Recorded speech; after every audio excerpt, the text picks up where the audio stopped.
Hello and welcome, everyone. Thanks for coming to today's presentation on the Prague Surrealist Group, part of the library's month-long celebration of surrealism. I'm John Smalley, and I'm a librarian with the Humanities Center at the Public Library. While we're waiting for a few more people to join us, I want to take a moment to acknowledge our community and to tell you about a few of our upcoming programs. On behalf of the Public Library, we want to welcome you to the unceded ancestral homeland of the Ramaytush Ohlone, who are the original inhabitants of the San Francisco Peninsula. As the indigenous stewards of this land, and in accordance with their traditions, the Ramaytush Ohlone have never ceded, lost, nor forgotten their responsibilities as caretakers of this place. As guests, we who reside in their traditional territory recognize that we benefit from living and working on their homeland. We wish to pay our respects by acknowledging the ancestors, elders, and relatives of the Ramaytush community and by affirming their sovereign rights as First Peoples. As I mentioned, throughout the month of April, the library is celebrating 100 years of surrealism with a series of films, lectures, workshops, and exhibits. Please consult the webpage at on.sfpl.org/100surrealism for more information. I will mention now two of the upcoming surrealism programs. Next Sunday, April 20th, the library continues the Surrealism film series with a screening of director Jan Svankmayer's feature film Alice. In this film, the Czech animation master and surrealist artist Svankmajer presents a dark surrealistic interpretation of Lewis Carroll's Alice in Wonderland, in which the young girl Alice follows a demonic rabbit through a decaying landscape littered with broken, discarded objects and nightmarish toys. The following Sunday, April 27th, the library concludes its Surrealism film series with a rare screening of The Wandering Soap Opera by the Franco-Chilean director Raul Ruiz. The Wandering Soap Opera is a dreamily interconnected series of surreal vignettes that spoof the telenovela conventions while reflecting the director's feelings upon returning to his native Chile after 15 years of being away. So that concludes my announcements about upcoming programs. I'll put the links to these things in the chat.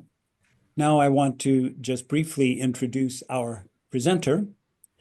Karla Huebner received her PhD in the history of art and architecture from the University of Pittsburgh. She is currently Professor Emerita of Art History and affiliate faculty in the Women, Gender, and Sexuality program at Wright State University in Dayton, Ohio. Her research areas include surrealism, Czech modernism and visual culture, women artists, and the history of gender and sexuality. Karla Huebner wrote the first English language monograph on the Czech surrealist artist Toyen, the critically acclaimed Magnetic Woman, Toyen, and the Surrealist Erotic, published in 2020. Karla is also a writer of fiction whose novels include In Search of the Magic Theater, Too Early to Know Who's Winning, and The Corpse in the Trash Room.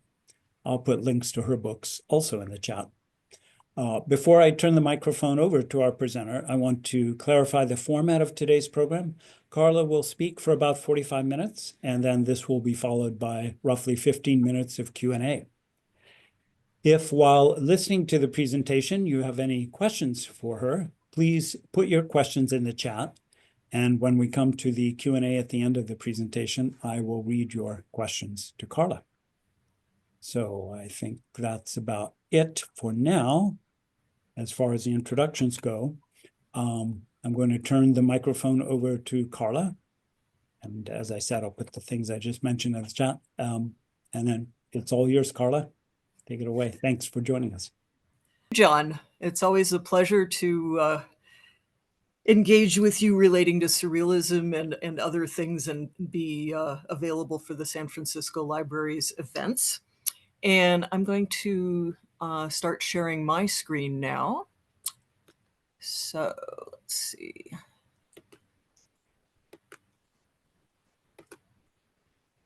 All right. Is that visible, John, for you guys? Yes, I can see it. Mm-hmm. All right, great. Then I think we're ready to go. All right. So I'm talking about the Prague Surrealist Group, which is a very specific surrealist group that formed, as you might guess, in the city of Prague in 1934. Later on, it became what comes to be known as the Czechoslovak Surrealist Group, and there are also other Czech and Slovak artists that have surrealist inclinations, but that are not necessarily part of a group. So, excuse me, I'm going to give you a little bit of info on surrealism in general first, and then we'll talk about the kind of how there came to be a Prague surrealist group. So I know some of you will be already very familiar with surrealism, and it may be rather new to some of the rest of you. Surrealism grew out of the Paris Dada group in the early 1920s, and we tend to think of surrealism as really coming into its own in 1924 when André Breton published the first Surrealist Manifesto, which is why, the 100-year celebration. Initially, it was a group of mostly men, fairly young. Most of them were writers. They were interested in art. We'll look at some images of well-known surrealist art from a variety of different places.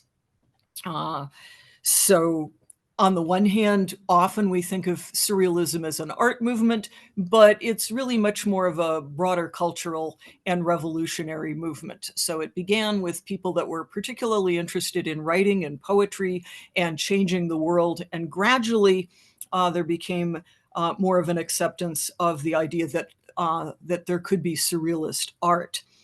And I'm going to focus a little bit on art history throughout this because I am an art historian, but I want you all to be well aware that surrealism is not only art, it is also literature. It can include theater, film, a wide variety of different things, including political action.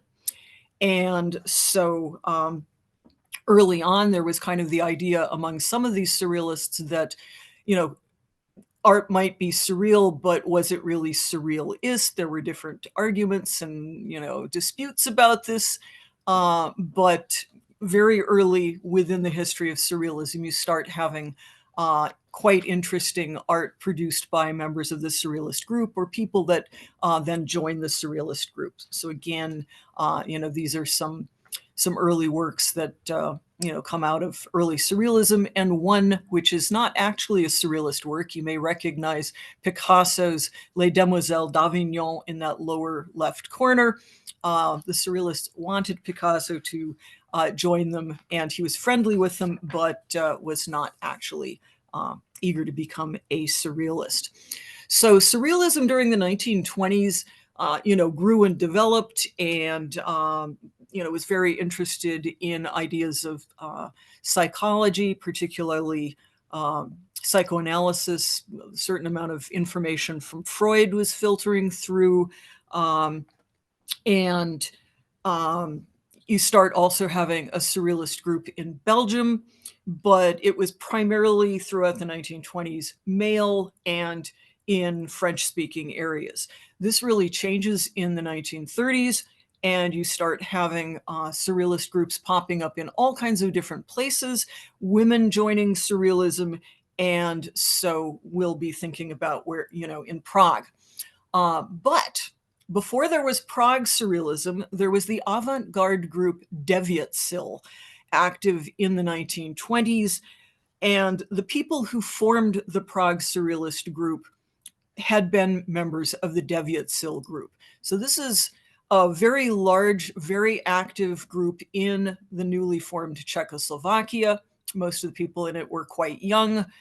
Lots and lots of members in a variety of fields that included literature and journalism, theater, various kinds of fine arts and design, also architecture and music. And then the main centers of activity were Prague and Brno, but there were members of it that lived in Paris and maybe were considered corresponding members. And then there were also honorary memberships that were given to people like the American actor Douglas Fairbanks, because these members of Devětsil really admired some of what was going on in film, and were, very much interested in what was going on in the arts in other parts of the world. So now, on the one hand, these members of Deviatzil were very aware of surrealism during the 1920s, but it was not something that they planned to join in on. They felt like, we're doing something different. The surrealists are off in Paris and they're doing their own thing that's sort of interesting, but not really for us. The first Czech reference to the Manifesto of Surrealism appeared right after it was published, when the Czech writer Richard Wiener wrote, "I think that with this document, a distant horizon indeed opens by means of Freudism, because it is possible to suppose that in this way the path will lead, I would say, toward the autonomy of literature, that is to say, toward a literature outside good and evil." And so I will point out that both the French and the Czech surrealists saw themselves as being preceded by many of the same writers. So, for instance, the Marquis de Sade, Baudelaire, Lautréamont, Rimbaud, Jarry, Apollinaire, and some of the German romantics.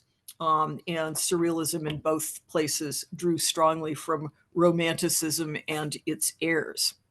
So, and give you some things from the Deviatzil group to see kind of how things are growing and changing. We're going to see a fair number of cartoons in this presentation by Adolf Hofmeister, one of the members of the Deviatzil group, someone who was sympathetic to surrealism but did not actually join the new surrealist group.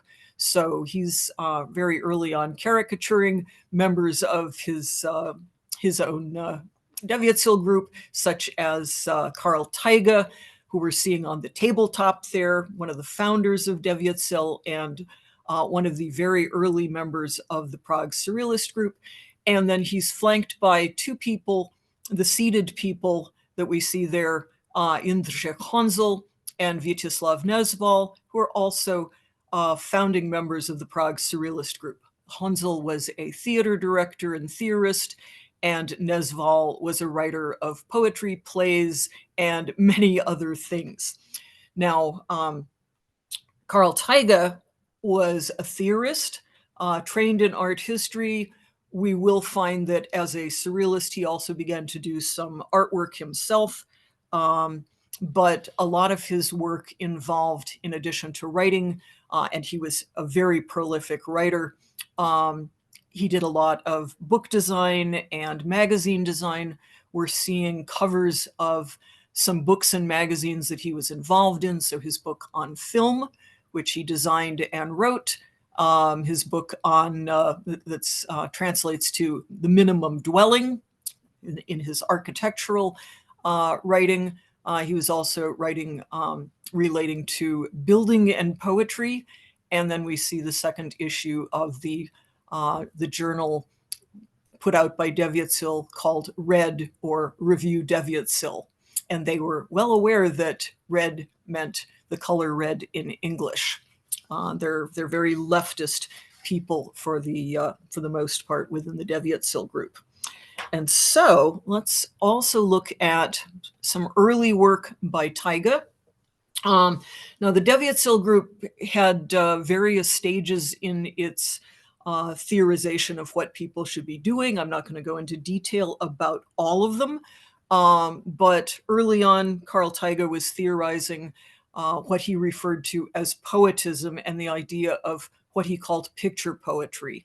We're seeing a couple of examples of picture poetry here.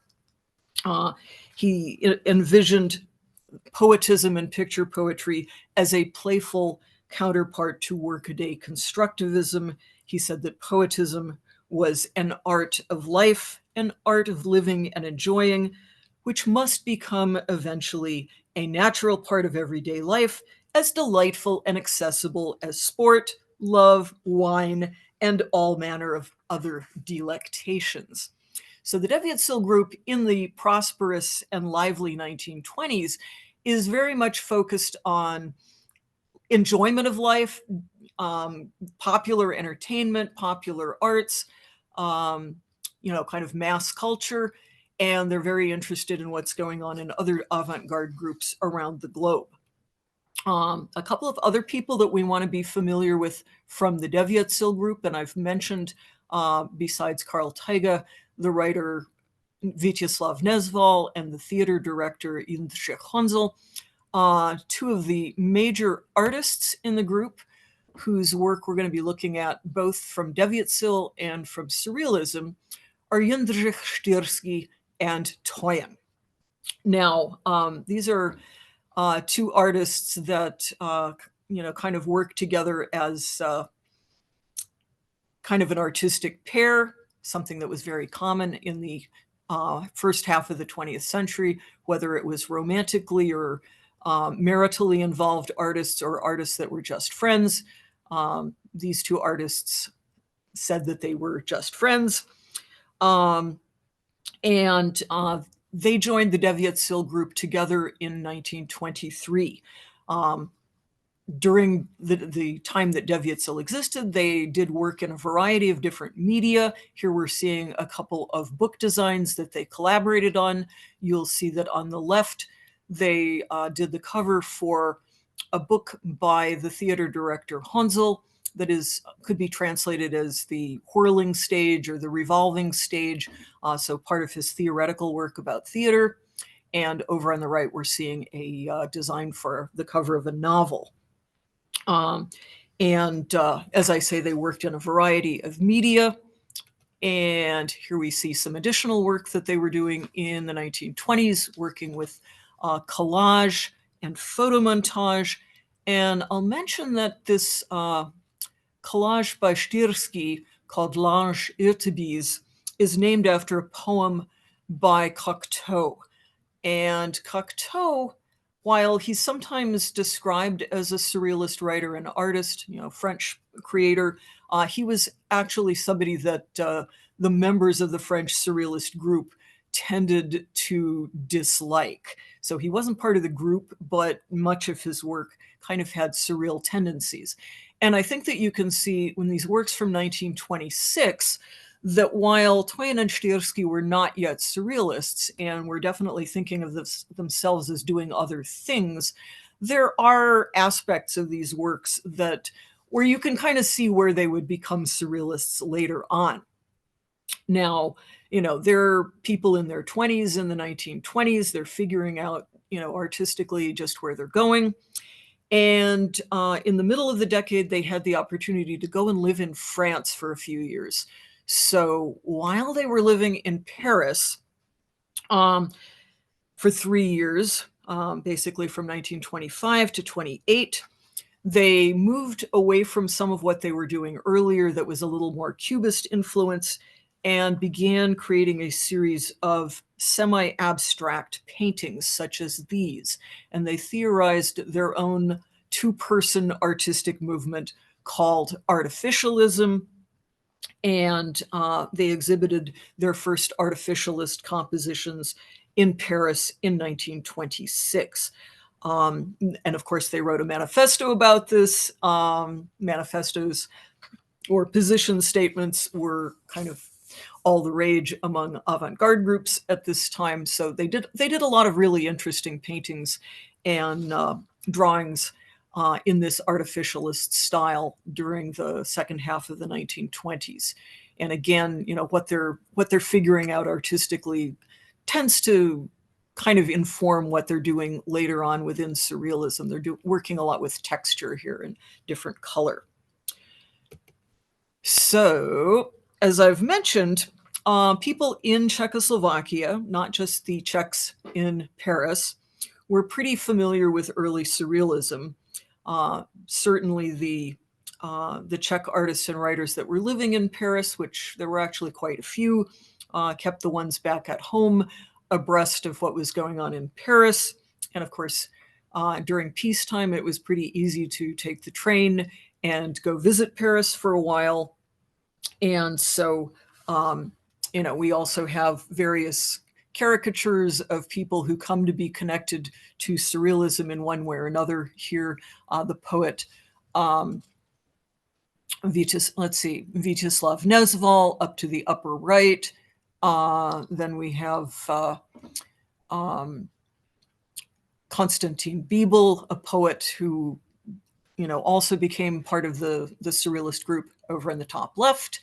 The artist Josef Shima, kind of in that center, and then Toyen and Styrsky hanging out in Paris down to the bottom right. So during the 20s and early 30s, there's definitely a lot of Czech interest in surrealist adjacent French groups. So for instance, they're writing articles about some of what they're seeing in France, whether it's the surrealists themselves or kind of splinter groups that also think of themselves as kind of surrealist, such as a group around Ivan Gall, and also people that are associated with the Documents journal in Paris. So, there's a lot of kind of connections going on there, even though not always with the surrealist group itself. And some of this is coming through with interest in doing theater productions of work by some of the people that are associated with Dada and early surrealism, such as Georges Ribemont Dessaine's plays. He's somebody that was a Dadaist in Paris, then was associated with early surrealism, and then was one of the founders of the Grand Jeu group, which is a kind of surrealist adjacent group in Paris that the surrealists sometimes fought with, and that had some Czech members, including the artist Josef Shima, who we'll encounter shortly. Here we've got Styrsky doing theater designs for Ribemont Dessaine's play, The Peruvian Executioner. And we've got some additional theater designs for other plays from the French avant-garde, so Ivan Gall and Apollinaire. So lots of exchange between France and Czechoslovakia at this period. There's really a sense in Czechoslovakia of wanting to be connected with French culture and also American culture, but French culture more significant in terms of surrealism. Now, we also have Styrsky doing illustrations for some poetic work by Nezval. And so this still fits in kind of with that artificialist styling that we were seeing earlier. Now, also during the late 1920s, we have the publication of the pre-surrealist work Maldoror by Isidore Ducasse, who went by the pen name of Comte de Lautréamont. This is a work that was very significant for the surrealists, and it's being translated into Czech before there's a Prague surrealist group. This is one of the few works that was actually censored by the Czechoslovak government. Most of the things that they were actually censoring were political, mostly communist. But this was something that the government felt like was grossly offensive and that it was a public scandal. Styrsky illustrated it. So then in 1927, we have the surrealist author Philippe Soupeau and another literary character named Leon Pierrequin visiting Prague to lecture and, meeting up with all the avant-gardists in Prague. So we have a couple of cartoons of this situation, meeting with the Czech intellectuals and artistic figures. And of course, in the late 1920s, the Czech avant-gardists are still really rejecting what's going on with French surrealism. They're feeling like psychic automatism, which is one of the main things that early surrealism was involved with. They're rejecting it because they're not so interested in a what they think of as a passive stream of consciousness. They're more in favor of created consciousness. Taiga has a lot to say about this. And at the same time, with 1928, with the second Surrealist Manifesto, which is much more political, much more visibly leftist, this gets the Czechs much more aligned with what's going on with French Surrealism. So the Devětsil journal Red is following Surrealism's development very closely. They're finding it increasingly interesting what's going on with Surrealism. Meanwhile, Toyen and Štirsky are returning to Prague from their stay in Paris, and they're starting to make a splash in the Prague art scene, doing major exhibitions. And here we have a couple of caricatures of them by their friend Hofmeister. Definitely, he's getting across aspects of their personalities.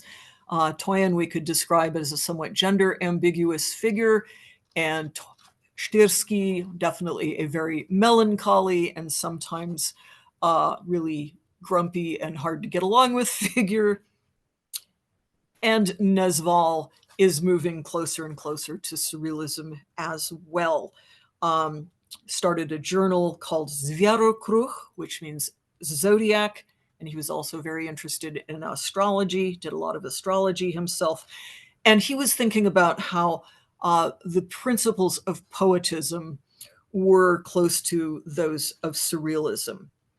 And he's also thinking about this, increasing connection politically between Surrealism's leftist and communist favorable direction, along with what's going on in Czechoslovakia with many of these leftist creators.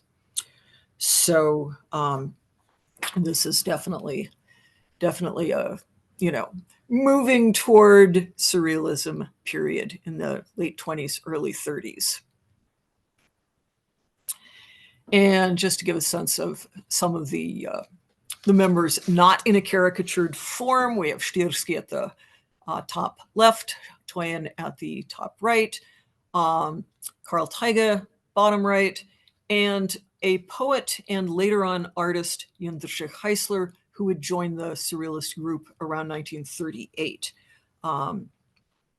So by the end of the 1920s, Czechs are just increasingly attracted to Surrealism. And in April of 1929, some Surrealist-friendly young artists, such as Hofmeister, but also some others that I haven't mentioned before, Alois Waxman, František Muzika, Bedřich Stefan, had some disagreements with the most powerful artists organization in Czechoslovakia, the Manes Association. They were basically protesting lack of opportunity to express their views. And then at the beginning of the 1930s, Manes is going in a direction more favorable to them. And there's a return of the protesters negotiated, and representatives of Manes agreed to organize an exhibition for the returning members that would also include work by the expatriate Czech artist Josef Šíma and some foreign artists. And so this exhibition ends up becoming a show called Poesie 1932. And by this time, Devětsil is no longer really a group, but the members of it often are still hanging out together. And Poesie 1932 ends up being what has been referred to as the first large-scale manifestation of Surrealism on Czech soil. It included a strong showing of Paris Surrealists and others close to that group. It included Czech artists such as Emil Fila, Adolf Hofmeister, Toyen, Štirsky, Josef Šíma, Waxman, the sculptor Makovsky, Bedřich Stefan, Hanna Vichterlova, a lot of Czech artists who had affinities with surrealism, none of whom were yet surrealists, and only some of whom became surrealist.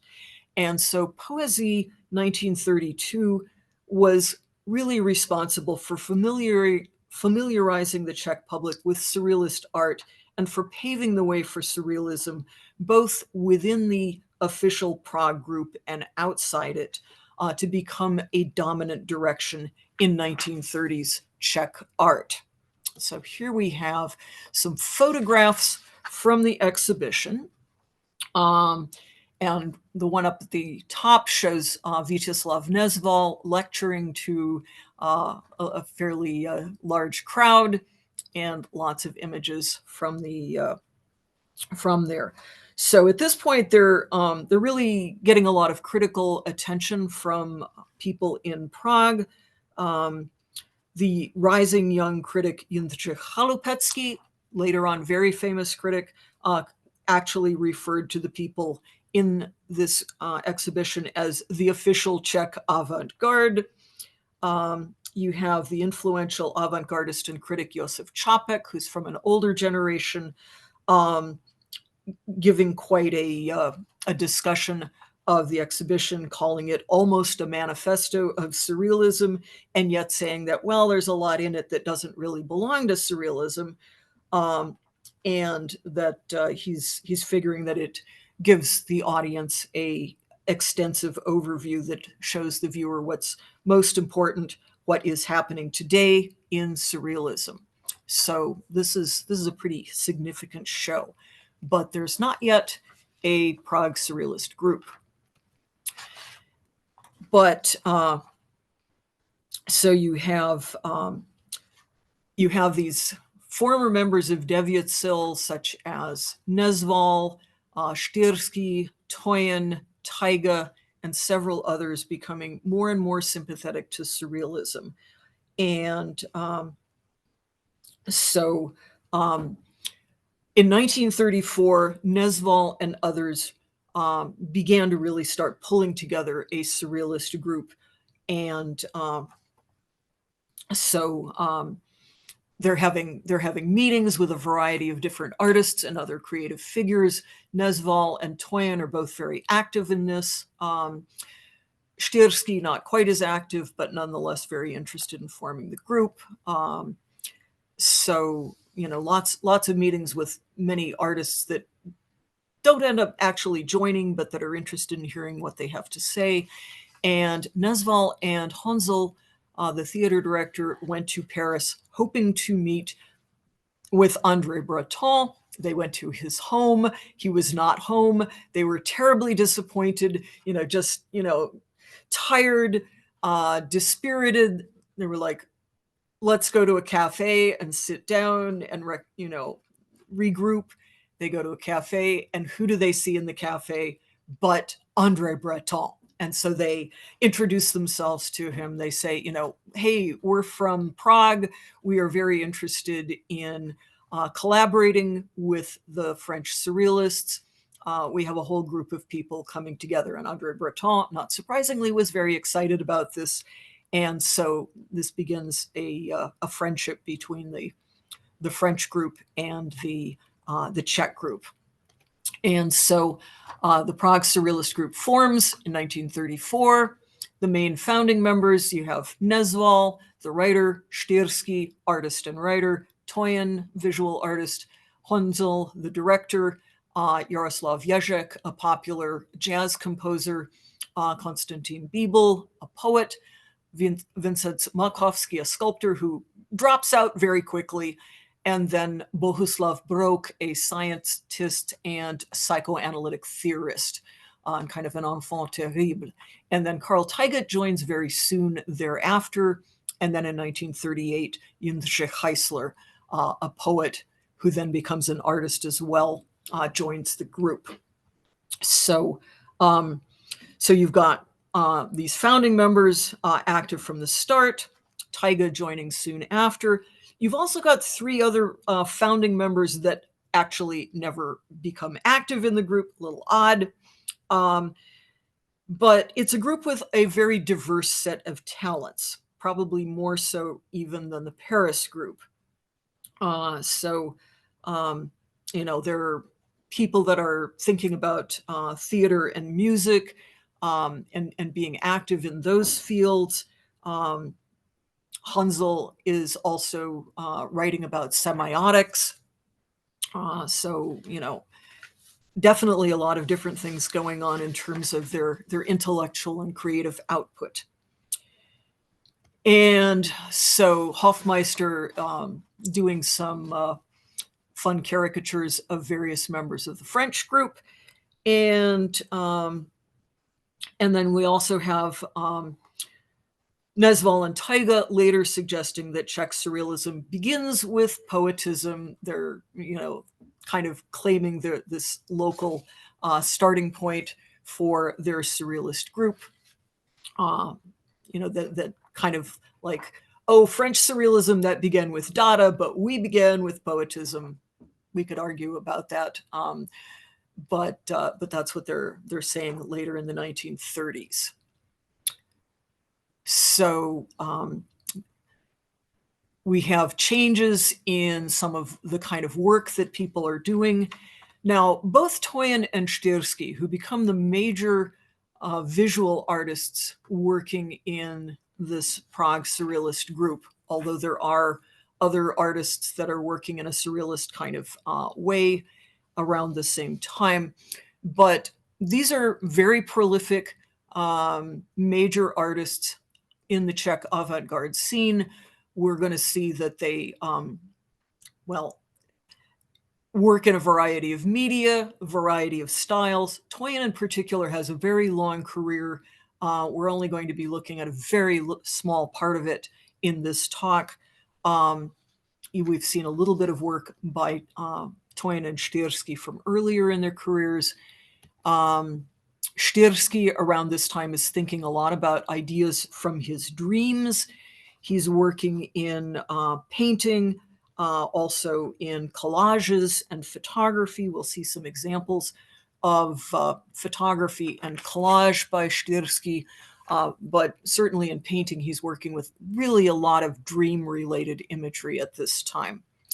In terms of collage, he is working with a lot of subject matter that is anti-clerical, dealing with sexuality, dealing with things that might be seen as disgusting, like using imagery from medical texts that show people with skin diseases and syphilis and so on. He's kind of working against some of the ideas of, bourgeois marriage and ideas about conventional sexuality and so forth with some of these collages. In terms of photography, he is doing a lot of work that has a lot of ties to earlier work by the French photographer Atget. A number of the surrealists active in photography were really impressed with what Atget had been doing. Atget died shortly after the formation of surrealism. He was definitely from an earlier generation.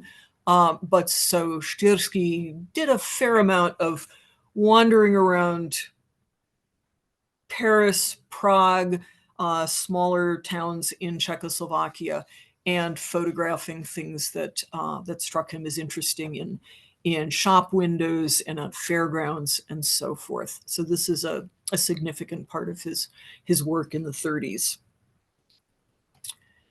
And while Josef Šíma never actually joined the Prague Surrealist group, he's someone who's significant as kind of a connector between the French Surrealist group and the Prague Surrealist group.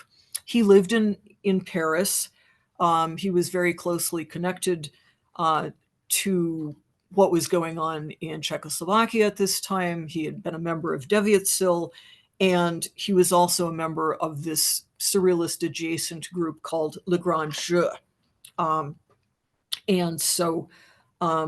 He's someone that's doing a lot of very poetic looking painting, as you can see here, often using torsos in landscapes, and then later on really exploring light and crystalline form. So a really interesting kind of surrealist adjacent Czech artist. And throughout 1934, the Prague group is really actively promoting itself and its ideas. In May of 1934, they held an evening of lectures at the Monas Society. They're having a variety of different speakers, including a communist theoretician named Ladislav Stoll, who's feeling that, well, surrealism doesn't have that much in common with dialectical materialism. Nezval is trying to say that it does. So they're having back and forth about this. They're also having discussions, lecture discussions at the municipal library in Prague that reportedly attracted 1,000 listeners. And so, this is something really lively that's going on in Czech culture at this time. Nezval defined surrealism as a type of activity that wants, in conformity with dialectical materialism and modern psychoanalytic science, to take a directly experimental route to elucidating the processes that give rise to poetry, to research them and to give them the possibility of maximum development, and find the laws of the process that gives rise to poetry. And so they translate various works by André Breton and others. So, for instance, André Breton's novel Nadia, and his Communicating Vessels. And meanwhile, then in 1935, the Czech group presents its first Czechoslovak surrealist exhibition. And in the exhibition catalog, Taiga stated, "Surrealism is not an artistic school. To surrealists, art, painting, poetry, and theatrical creation and performance are not the aim, but a tool and the means, one of the ways that can lead to liberation of the human spirit and human life itself, on condition that it identifies itself with the direction of the revolutionary movement of history." So, they're definitely interested in what André Breton called the revolution of the mind. They're not just, let's make some weird looking art and some strange poetry. So naturally, the French surrealists want to know what's going on in Prague. They come to visit. And so they're given basically a hero's welcome. They give lectures and, are on the radio. And so it's tremendously successful. Paul Eluard, one of the surrealist poets who came on the trip, wrote back saying, "The activity of the surrealists here has been enormous. We're much more famous here than in France." Whether that's actually true, I don't know, but definitely, French surrealism was getting a lot of attention among, attentive people in Czechoslovakia. And so soon after the French surrealists went home, the Czechs paid them a return visit. Toyen and Štirsky went to Paris in spring of 1935. Štirsky was researching a book on the Marquis de Sade that he never quite finished. And then in June, they made a return trip with Nezval, who is a delegate to the Congrès International des Écrivains pour la Défense de la Culture, the International Congress of Writers for the Defense of Culture. And this was a pretty major thing. Didn't really go that well for the surrealists, including Breton and Nezval, partly because of an encounter with the Soviet writer Ilya Ehrenberg, who had, even though he had earlier been friends with some of these people, he had attacked them in print. And so there ended up being a little bit of a slapping encounter with Breton and Ilya Ehrenberg. And so Breton and Nezval then weren't allowed to speak at the Congress. I'm going to just then quickly go through some additional images. We're kind of, getting close to time to have some questions and answers. So I'm going to show you some works that these surrealist artists were doing in Prague. Štýrský was very interested in psychoanalytic thinking. So Otto Rank's The Trauma of Birth definitely has a relationship to this painting that he did soon after a near-death experience. We also have Toyen doing collages for a surrealist booklet called, I'll translate it, Neither Swan Nor Moon, that related to the centennial of one of the most important Czech Romantic poets. And another of these collages and a related painting, sometimes referred to as The Abandoned Corset, sometimes as The Abandoned Burrow. And there's starting to be a lot of cartooning relating to the Prague Surrealists and their doings. Over on the left, we're seeing that, people are exhuming the deceased poet Macha from 100 years ago and trying to bring him back to life. And all the surrealists are chasing after him in his diary. And Štýrský and his Trauma of Birth painting. And some additional fun caricatures about the surrealists.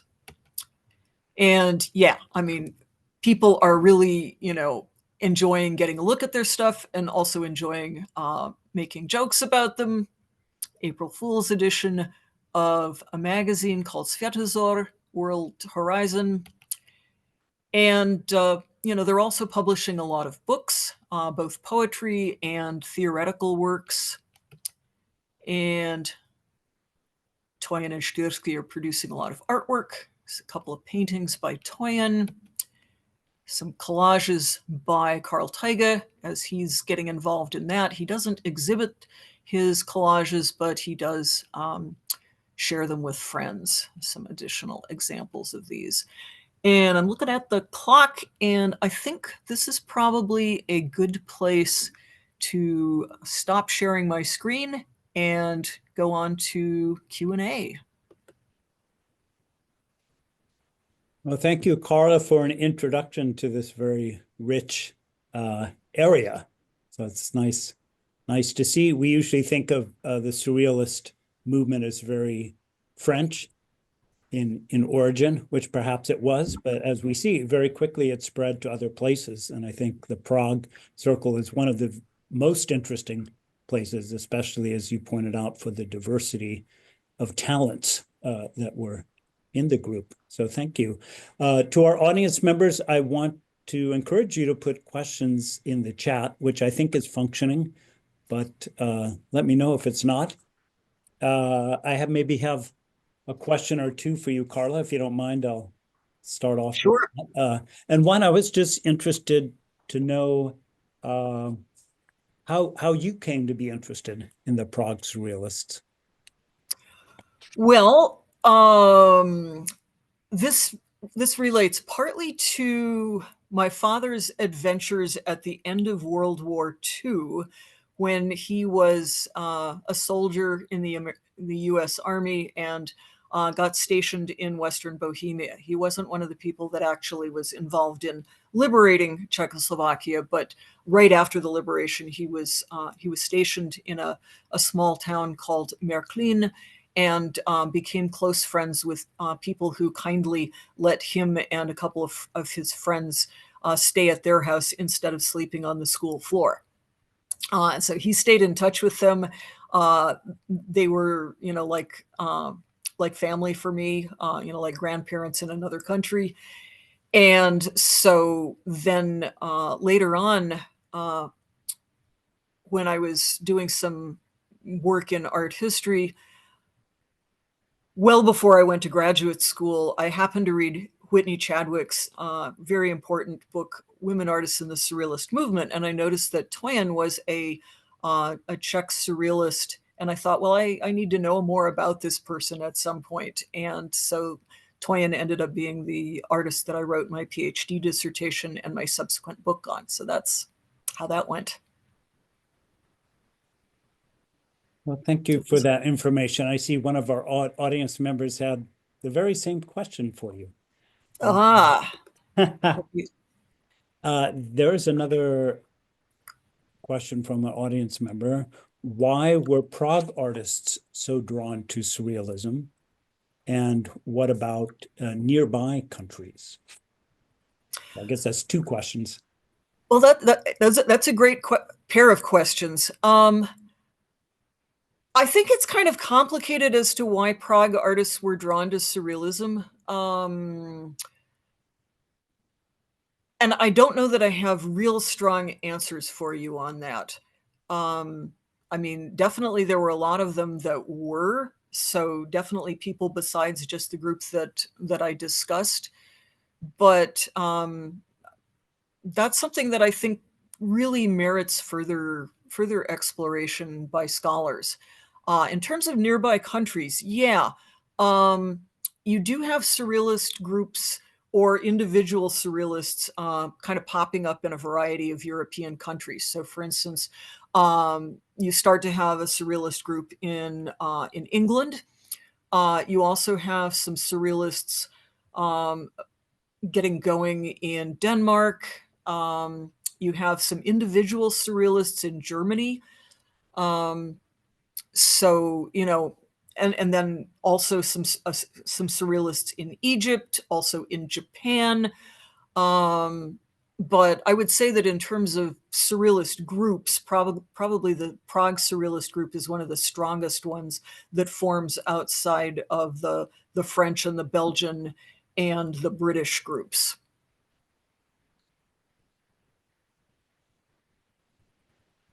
Thank you for that answer. There was an exhibit, I think, in New York in 2022. It's called something like Surrealism Beyond Borders. And Yep.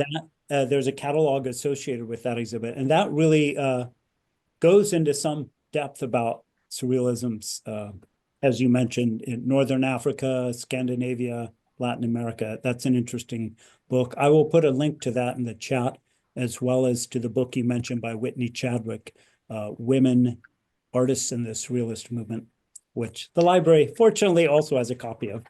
So yes, as it certainly should. as it should. Yeah, and I will say that, you know, in the last 10 or 15 years, there's been really a flowering of scholarly exploration of these other surrealist groups. You know, for many years, yeah, it was mostly about the French surrealists and a little bit about the Belgian surrealists, but more recently, it's you know, it's really, I mean, there's a lot to discover about surrealism worldwide, including in the United States. That is true. Yes, interesting groups in Chicago, and as well as, I guess, of course, in New York in the beginning. We think of someone like Yeah, Um, exactly. so I had another question for you, namely, and I suppose that you could think of it as having a US component, but how did the experience of women surrealists, for example, you mentioned the artist Toyen, how did their experience differ from that of male surrealists, either in Okay. Prague or outside of Prague, however you want to answer that? This is definitely another of those things that, yeah, kind of starting with Whitney Chadwick's book on women artists in the surrealist movement has gotten a, you know, increasing attention over the last, well, I guess her book now came out about 40 years ago, which is kind of shockingly long ago. It still seems pretty fresh. It's still a major work. Um, on the one hand, yeah, you don't really have a lot of women's participation in surrealism, at least in an accepted manner by the male surrealists during the 1920s. At that point, they're really thinking in terms of being inspired by women, and women as being a conduit for male creativity. But then in the 1930s, you start having a lot more women creative figures joining surrealism or being kind of alongside surrealism and hanging out with the surrealists.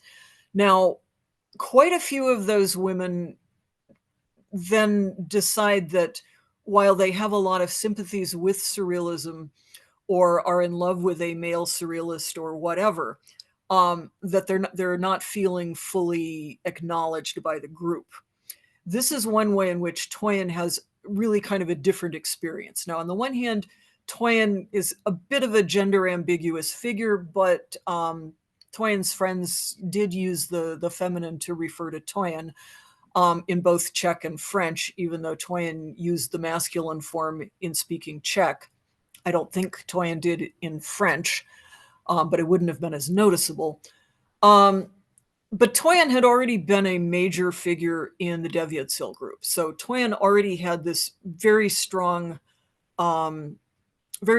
position already moving into surrealism, which is not the same as for a lot of the other women moving into surrealism, that many of them were very young and, seen as kind of femme enfants or woman child. And so, admired, but maybe not taken quite as seriously in terms of artistic output or whatever. But then in the 1940s, you have, in each generation of surrealism, you have shifts and changes in terms of the gender relationships. And so André Breton, by the 1940s, is really thinking in terms of that, that things need to move in a more feminine kind of direction and be less masculine. So it's really different in every generation. Well, not just generation, every decade. So that makes sense. Along those lines, one of our attendees wants to know if you can speak a little about Dorothea Tanning. Oh, yes, of course. Dorothea Tanning, American surrealist, really, really wonderful artist. One of the later women to join surrealism in the night, kind of like, well, I don't want to say later because there are still surrealist groups existing today, but she was becoming interested in surrealism in the 1940s. Met Max Ernst in New York, ended up becoming Max Ernst's last wife. They remained married for the rest of his life. Really fascinating artist and also poet and writer of memoir. Early work is rather different from her much more abstract later work, but yeah, really an amazing, dynamic, fascinating figure among women surrealists and American surrealists. I will just mention that at the Surrealism book display at the Humanities Center in San Francisco, we also have books of Dorothea Tanning's poetry. So we have both catalogs of her art, but also at least 2 books of her poems. There was a question, sort of a historical question from someone. How do you distinguish surrealism from Dada? Well, Dada tends to be described as, and on the one hand, Dada is a little different in every city where there was a Dada group. Dada tends to be described as more destructive and nihilistic. And so, for instance, you wouldn't really find surrealism growing out of Berlin Dada, where the Dadaists are, really politically focused and, just, well, I just don't quite see how surrealism would have formed out of that particular Dada group. And I also, I'm not sure that it would have formed out of New York Dada, which was quite a different Dada group. I think basically what you have is that parts of Paris Dada and some Dadaists from elsewhere, such as Max Ernst, who was with Cologne Dada, start moving in this more, well, I would say less nihilistic, less destructive Dada direction into more focusing on psychology, on the subconscious, Um, I mean, they're still political, they're still disruptive, but not in quite the same way. There seems to be like an anti-militarist strain in both those Yeah. movements. I was struck by, in your book on Toyen, you talk about the debt, to psychoanalysis that, or to Freud, obviously, that both the French and the Prague group had, but slightly different in the case of the Prague group because they were actually reading these works in German, whereas many of the French group did not read them directly from German, but in translations or paraphrasings. So that's very interesting, your research. There was another question from audience member. What is meant by, I guess, surrealism being revolutionary in terms of liberation of the mind, and what has evolved from this movement? Well, on the one hand, and this is not something I'm going to be able to fully answer because it's a big question. But on the one hand, we want to think in terms of how the surrealists, at least the original surrealists born 1890s, early 1900s, they're coming out of kind of what we would think of as the Victorian period. They're, looking at, on the one hand, what we would think of as the repressions of that earlier period, repressions and suppressions in terms of sexuality, in terms of, admitting violent thoughts. They're also thinking in terms of, changing how, changing the political structure. They're intrigued by communism and are inclined toward communism, but at the same time, as communism changes and develops, they mostly do not favor Stalinist communism. They're interested, to some extent more maybe in Trotsky's communism. They're wanting to free human thought from its shackles and to discover new ways of thinking. And again, this is something that I think is a little bit different at different times in the history of surrealism. It's a project that is still ongoing for today's surrealists. Today's surrealists, at least to the extent that I'm familiar with existing surrealists, they're very interested in, aspects of political change, being anti-racist, anti-sexist, moving toward a more equal society, those kinds of things. But one could devote books to this particular topic. Thanks for your answer, Paula. I'm going to just put in the chat a couple books that the library has that sort of address that theme, at least in terms of the French branch of surrealism. There's a marvelous biography by André Breton called A Revolution of the Mind, The Life of André Breton. And it does go somewhat, into that depth, and also the brief period that Breton was involved with the Communist Party. And also the same author who wrote that wrote a book called Why Surrealism Matters, which attempts to kind of bring up to date what this notion of revolution of the mind might mean for today's readers and audiences. So I'll put the links to those in our chat. There was another question, sort of a historical one. What surrealist escaped to America after the World Wars, came to New York? Well, a fair number of surrealists were able to come to the New York area, and for that matter, elsewhere, during World War II. There was, on the one hand, not all of the surrealists were able to escape Nazism. Robert Desnos apparently died in a concentration camp. Toyen actually hid one of the members of the Prague group, Jindřich Heisler, in her bathroom during the occupation of Czechoslovakia.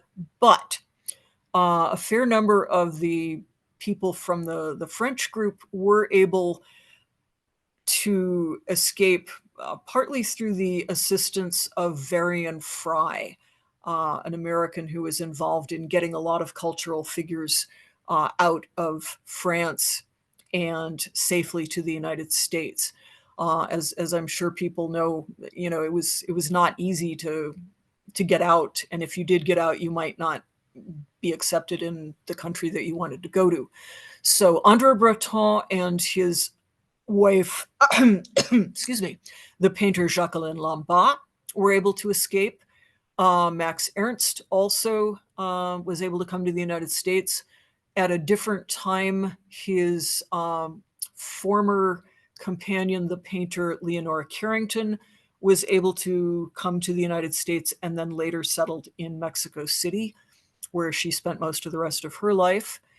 Kurt Seligman also was able to come to the United States. Let's see. Yves Tanguy and his American wife, Kay Sage, were able to come to the United States.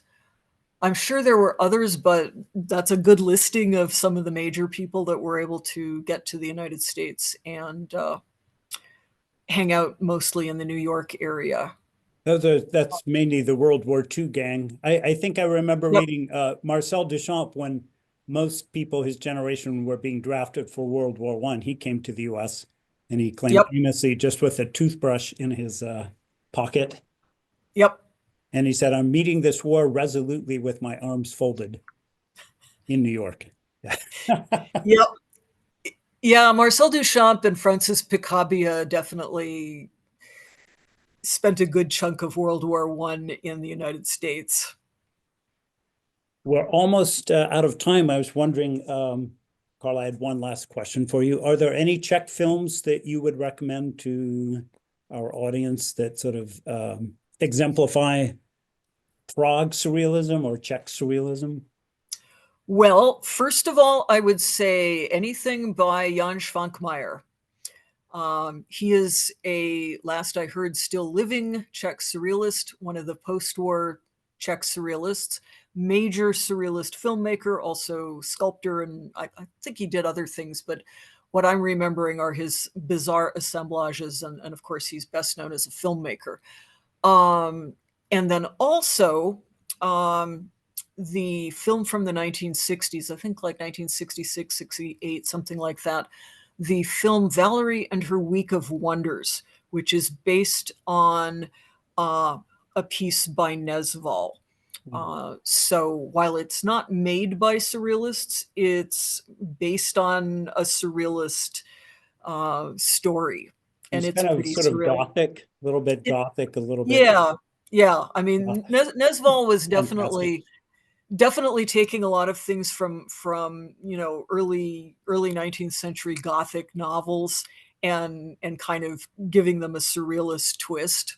So it's a really beautiful and weird and fun movie to watch. So the library has, I think, one DVD of each of those films. Valerie and Her Week of Wonders, and then we have a DVD of Švankmajer's Alice. I'm not sure we have any of his other films, but if you are in San Francisco next Sunday, we will have a live screening of Švankmajer's Alice at the library in San Francisco. There are DVDs available of Švankmajer's short films. So actually, I think all of his films are now available on all region DVDs. Which you can probably find on Amazon. I know the Karel Zeman Museum in Prague sells them. You can call them up. I think you can also order them online, including his most recent film called Insects. Oh, I haven't seen which I have not seen. I'm scared to see it, frankly. But yeah, that's a rich vein, Švankmajer's movies. Well, thank you so much, Karla. That's been a marvelous introduction. We hope you'll come back and tell us, give us another presentation. Thank you, everyone, our audience members. Thank everyone in YouTube land and the San Francisco's celebration of 100 years of surrealism will continue through the end of the month, but we'll have a lot of these materials on hand all year round. So please do explore those. And I guess that's it for today. Thank you. And I'll give my thanks as well, both to John and to the library, and also to friends near and far some of whom I noticed names of in the chat. And thanks to everybody for coming. Yes. Take care. Enjoy the rest of the day.